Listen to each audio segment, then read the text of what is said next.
Meaning of grits. Grits. Grits.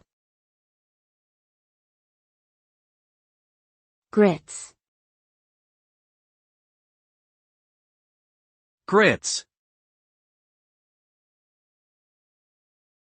Grits is a dish commonly served in Southern American cuisine, made from ground cornmeal boiled in water or milk until it reaches a thick, porridge-like consistency. It can be seasoned with butter, salt, cheese, or other ingredients to enhance the flavor. The texture of grits can vary from creamy and smooth to slightly grainy. Grits are often served as a breakfast food, but sometimes as a side dish with other savory items like fried chicken, shrimp, or barbecue. Overall, grits can be a versatile and satisfying addition to any meal.